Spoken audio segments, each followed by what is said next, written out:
Hey, this is Joe from Home Studio Corner. A couple of months ago, I posted a video on how to set levels for kick and snare, and here's where we landed with that. This is just the raw drums. There's a little compression on the bus itself, but the raw drums, we've got a nice, good level for both. Kick and snare, one's not way louder than the other. They're sitting there in a nice, balanced way. The next thing I tend to do in a mix, once I've got the level set for my drums, is bass guitar.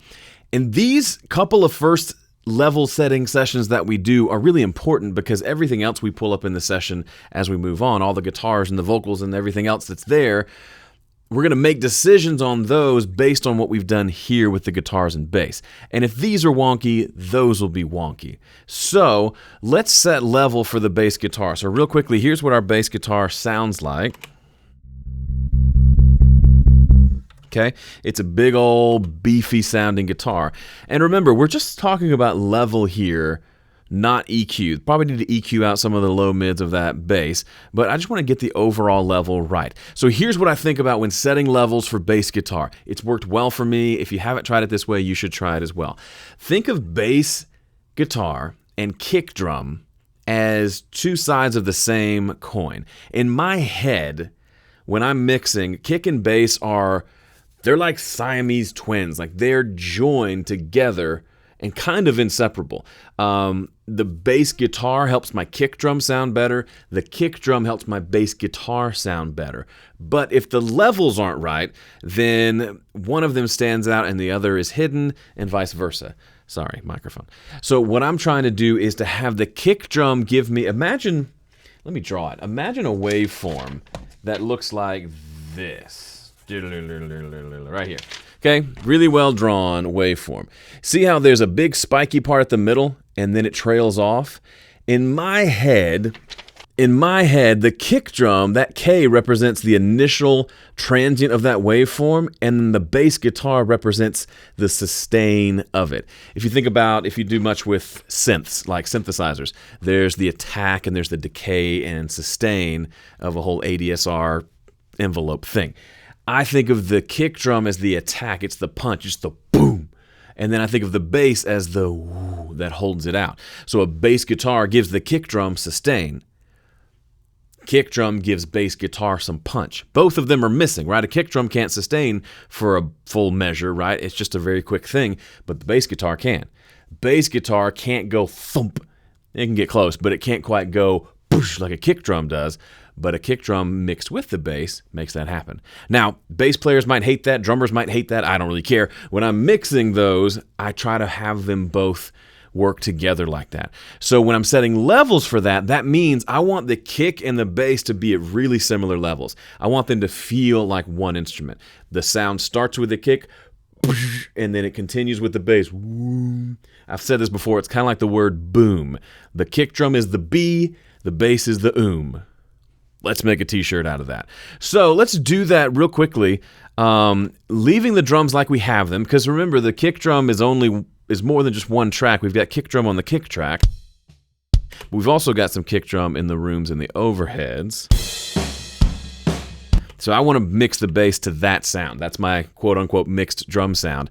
So I'm going to bring the bass up until it feels at a similar level to the kick drum, to where they kind of feel like they're each complementing one another. If the bass is too loud, kick drum gets drowned out. If the bass is too low, we miss all that warmth and extra bottom end that it brings to the kick drum.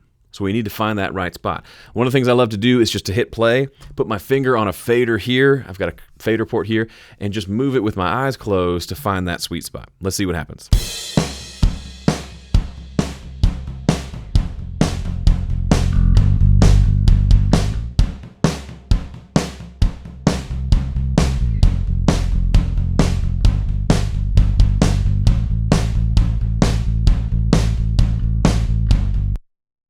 Okay, that felt pretty good to me. As it turns out, I got it right at just almost 0, a little higher.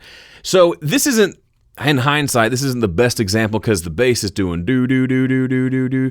Let's go to, here's a spot where the bass is more chill, this halftime section.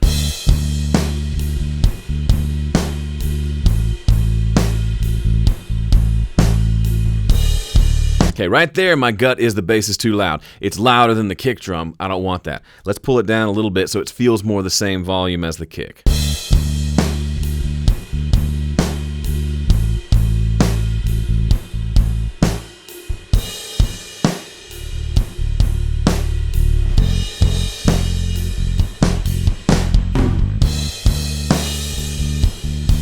Now, one important thing to remember here, I'm listening mostly here to the low end, that kind of 0 to 120 hertz area or so. It's that boom, boom part that I'm listening for. That's the level that I want to get right. At this level, I would argue that the bass probably has a little too much low mids, but the low frequencies are there. So we can easily remedy that by throwing an EQ on this track and just pulling down some low mids.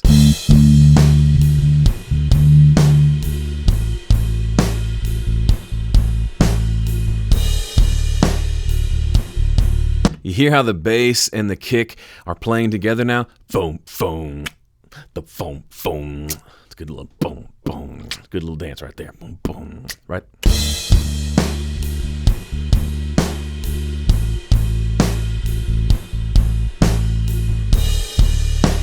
That to me feels really close to the perfect level, and it took a little bit of EQ to finally get it to sit in that spot like we wanted. But this shows the importance. If we had, let's turn the EQ off, if we had brought that bass down because those low mids were too loud,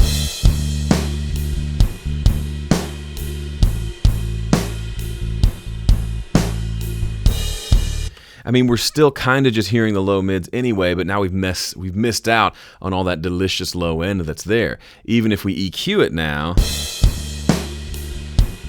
we've just made it quieter, and now we've lost out. Then what we'll end up doing is coming back in and trying to take the low frequency thing and boost it up, trying to get it back up, when in reality what we needed to do was leave the bass up a little bit louder. This is why when I talk about my 5-step mix process, I talk about setting levels before you add plugins, which is what we've done here. We set the level for the bass, and overall, knowing what I know and my experience with mixing bass, I knew the low end was just in that right sweet spot, but the mid-range would need to be dealt with. I was able to kind of ignore the mid-range for a second to get the overall level right. Then I could quickly come in with EQ and take care of that mid-range.